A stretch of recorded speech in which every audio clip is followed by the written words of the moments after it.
वंदे मातरम। इस पुस्तक में आज हम पढ़ेंगे आत्मनिश्चय की अभ्यासी। इस विषय पर भ्राता जगदीश चंद्र जी, जो इस ईश्वरीय विश्वविद्यालय के प्रमुख प्रवक्ता और ईश्वरीय साहित्य के प्रमुख रचनाकार थे, दीदी जी के बारे में इस प्रकार लिखते हैं।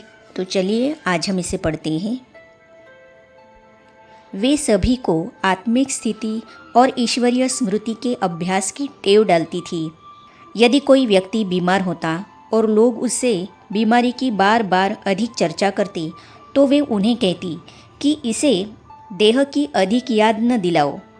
वे उस व्यक्ति को भी कहती कि शिव बाबा की स्मृति में रहोगे तो तन के कष्ट मिट जाएंगे।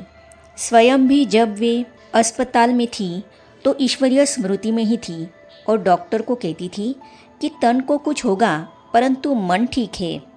अस्पताल में नर्सों को उनसे विशेष स्नेह हो गया था। दीदी जी ने उन्हें भी शिव बाबा का संक्षिप्त परिचय दिया था। जो कोई भी आता था, दीदी जी उसे ओम शांति, शिव बाबा याद है, यह कहा करती थी। अस्पताल के कर्मचारी भी कहते थे कि अब यह अस्पताल भी सत्संग भवन अथवा आश्रम बन गया है। दीदी जी अपने कर्म से वातावरण को आध्यात्मिक बना देती थी। उनकी योग दृष्टि बहुत बलशाली और शिक्षा प्रभावशाली थी। अलौकिक माँ दादी निर्मल शांता जी दीदी मनमोहिनी जी के बारे में अपनी भावना इस प्रकार व्यक्त करती हैं। मैं तो बाबा की नटखट बच्ची थी। दीदी ने ही मुझे नया जीवन दिया। दीदी ने ही मेरे ऊपर मेहनत की। मेहनत करके मुझे लौकिक से अलौकिक में ट्रांसफ़र किया। दीदी मुझे कहती थी कि तुम हमारे गुरु की बेटी, गुरु पुत्री हो, इसीलिए तुम मुझे प्यारी लगती हो। मैं कहती थी कि दीदी आप मेरी गुरु हो, इसलिए आप मुझे प्यारी लगती हो।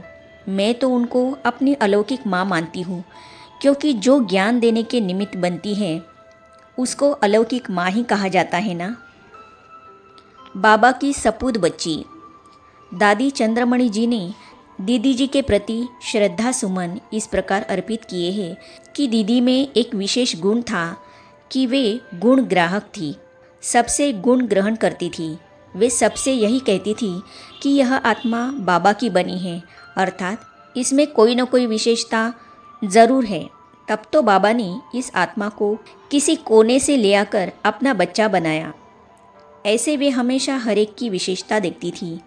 उन्होंने अंत तक अपने को बाबा की स्टूडेंट समझकर स्टूडेंट लाइफ जिया। उनमें हैंडलिंग पावर बहुत अच्छी थी। वे बाबा की आज्ञाकारी, वफादार, फरमानबरदार, ईमानदार सपूत बच्ची थी। एक बार मुझे बुखार आया था। मैं रेस्ट में थी। किसी ने जाकर दीदी को समाचार दिया। दीदी मेरे पास आई और पूछा, चंद्रमणि कैसी हो? मैंने कहा, दीदी मुझे थोड़ा सा बुखार आया है। तब दीदी ने कहा, तुमने कैसे कहा कि मुझे बुखार आया है? बुखार तो शरीर को आया है, तुमको नहीं। ऐसे कहो कि शरीर को बुखार आया हुआ है, हमको कुछ नहीं होता है, हमको तो घर चलना है। इस प्रकार दीदी साधारण बात को भी ज्ञान युक्त बोलने के लिए कहती थी। दीदी में उपराम वृत्ति बहुत थी। सदैव मैंने दीदी को उपराम और अव्यक्त स्थिति में रहते हुए देखा। जब भी थोड़ा समय मिलता था तो कहती थी कि आओ हम रूह रिहान करें। वे ज्ञान की इतनी गहराई में जाती थी कि बात मत पूछो। दीदी ब्राह्मण परिवार की और बाप दादा की बहुत स्नेही और मीठी आत्मा थी। यज्ञ में सर्वोच्च स्थान। जर्मनी की सुदेश बहन दीदी जी के बारे में अपना अनुभव सुनाती है कि दीदी मेरी अलौकिक मदर अर्थात माता थी। दीदी जी ने मुझे ज्ञान का जन्म देकर अलौकिक पालना की। जैसे स्थूल पढ़ाई माँ अपनी बच्ची को घर में पढ़ाती है, वैसे ही दीदी जी ने भी बाबा के साथ प्रीत कैसे रखनी चाहिए यह मुझे सिखाया। कैसे गुप्त रूप से योग करना चाहिए यह भी सिखाया। अमृत वेले 2 बजे उठकर योग का अभ्यास कैसे किया जाता है यह भी सिखाया। उनके हर चरित्र से देखने वालों को बाप दादा का चित्र दिखाई पड़ता था। एक माता होने के कारण यज्ञ में उनका पाठ बहुत गणनीय था। वे माताओं, कन्याओं और भाइयों को यज्ञ में समर्पण कराने की कला में महान प्रवीण थी। यज्ञ के आदि से ही यज्ञ की स्थापना के कार्य में तथा यज्ञ को संभालने के कार्य में दीदी जी बाबा के कदम के साथ कदम मिलाकर चलती रहीं। दीदी जी निर्माणचित बहुत थी, साथ साथ उनमें निर्माण करने की कला भी बहुत अच्छी थी। यज्ञ में दीदी जी का स्थान बहुत ऊंचा था।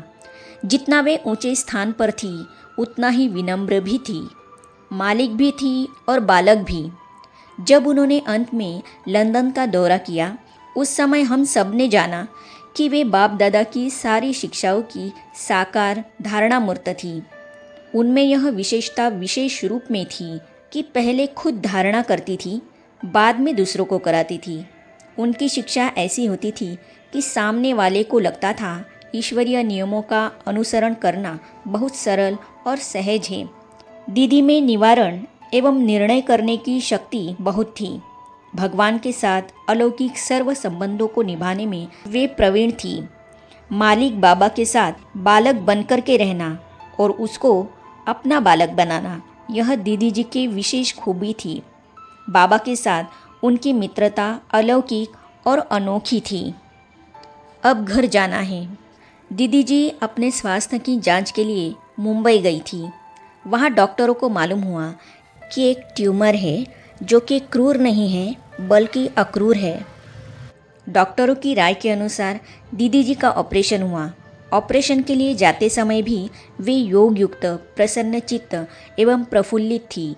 परंतु 2-3 दिन के बाद स्वास्थ्य में कमी आने लगी। बीच बीच में उन्हें बाह्य चेतना भी होती थी, परंतु अधिकतर समय वे अव्यक्त होकर सूक्ष्म लोक के सूक्ष्म विचित्र दिव्य दृष्टि के अनुभवों में लीन रहती थी। आखिर उन्होंने 28 जुलाई 1983 को प्रातः 9:30 बजे लौकिक देह को त्याग दिया।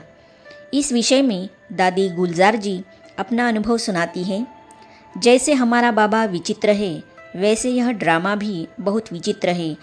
यह तो सबको मालूम ही था कि दीदी जी आँखों के ऑपरेशन के लिए मुंबई गई थी।